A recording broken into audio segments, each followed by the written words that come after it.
é muito frequente que, em se tratando de adoecimento, de sofrimento psíquico, a pessoa vá recalcando os afetos, enchendo o copinho. Só que algo acontece para fazer a pessoa ter o impulso de agendar. Então, em entrevista, no primeiro atendimento na psicanálise, quando a pessoa chega no atendimento a primeira vez, eu costumo perguntar por que nesse dia específico você resolveu agendar? Essa pergunta é muito importante para mim no primeiro atendimento, porque quando a gente vai ouvir a história durante o percurso de análise, a gente vai perceber que aquela gota d'água diz muito sobre a história em si.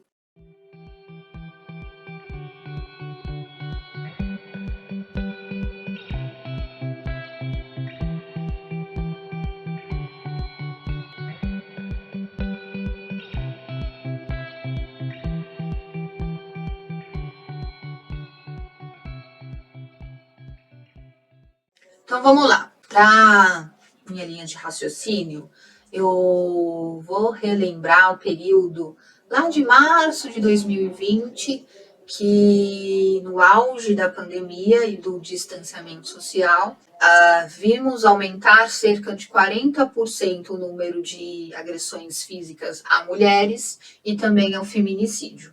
A gente vê acompanhando, né, e vê presenciando que esses números têm crescido consideravelmente, mas lá naquela época foi muito expressivo. Então, de março a setembro daquele ano, os números dispararam. O número de agressões físicas a mulheres dispararam consideravelmente.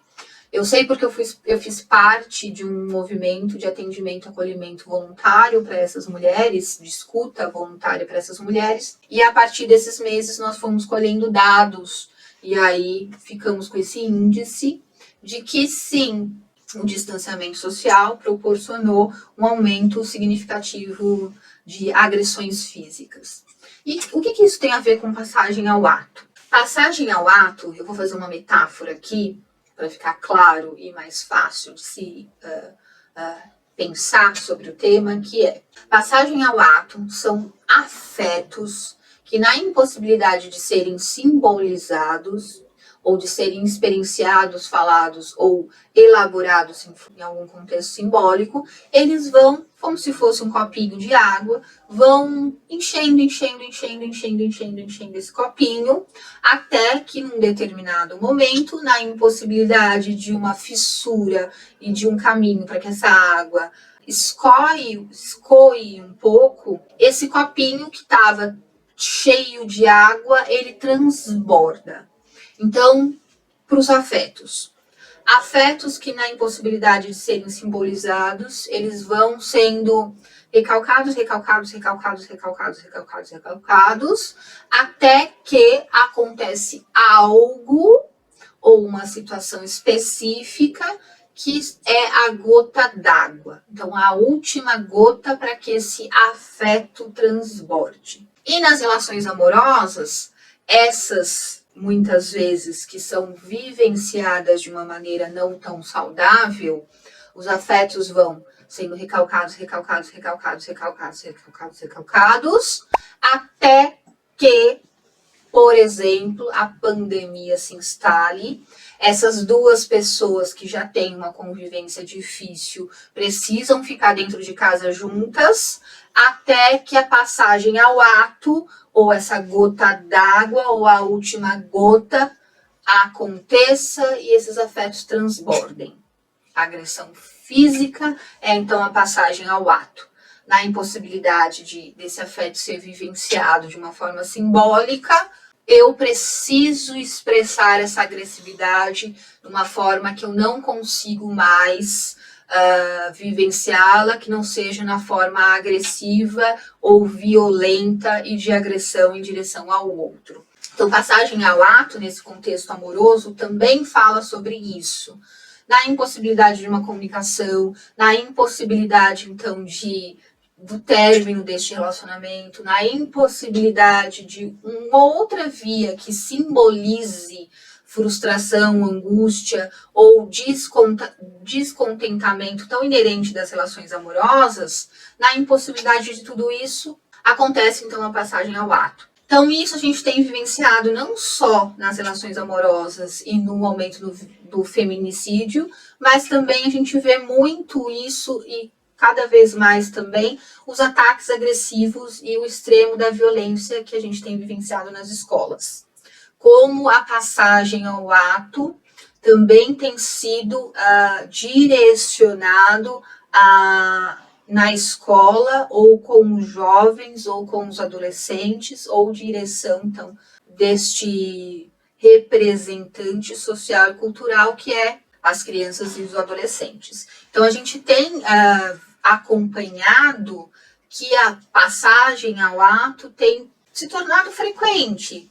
E a grande pergunta é, a última gota, a passagem ao ato nunca é causado pela última gota, e sim é a última gota que algo acontece para que aquilo transborde.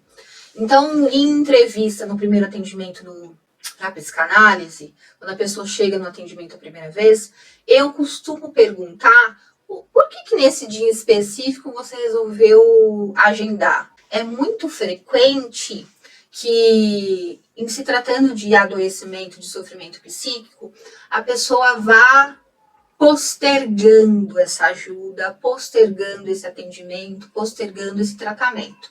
Muitas vezes a gente vai recalcando os afetos, enchendo o copinho. Só que algo acontece e alguma situação que não é necessariamente tão específica assim do jeito que a gente imagina, mas algo acontece para fazer a pessoa ter o impulso de agendar.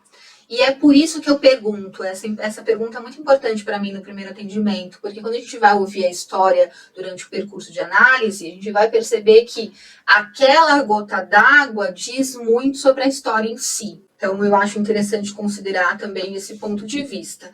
Outra consideração que eu quero deixar aqui neste vídeo é que, se a passagem ao ato é a impossibilidade da simbolização desses afetos de uma outra maneira que não seja só da agressividade, da violência contra si e contra outros, a psicanálise ou o tratamento através da fala pode ser sim um caminho de simbolização para que este copinho não se mantenha constantemente cheio e que não aconteça a última gota ou a passagem ao ato. Então, é interessante considerar a análise como possibilidade de tratamento, como possibilidade de ajuda, como possibilidade de caminho terapêutico e simbólico de elaboração desses afetos. É para isso também que o percurso de análise é válido e é considerável para a gente conseguir elaborar repertório psíquico que não seja esse tão primário e tão arcaico de resolver as nossas dificuldades pela via da agressividade, que há recursos psíquicos para resolver as nossas diferenças de outras maneiras, que não seja essa tão infantil em termos de representantes simbólicos. Eu espero ter esclarecido também esse movimento que vimos em 2020, também que temos acompanhado nos tempos atuais, em 2023, e que, de certa forma, você possa repensar e pensar em como você tem vivenciado suas emoções e seus afetos. A psicanálise é um caminho possível de implicação e de trazer protagonismo para sua história. Então fica aqui meu convite, eu te vejo no próximo vídeo, deixe seu comentário aqui, curte esse vídeo, ative as notificações para receber todos os conteúdos que sempre vão aparecendo por aqui e a gente se vê na próxima semana. Um beijo e até!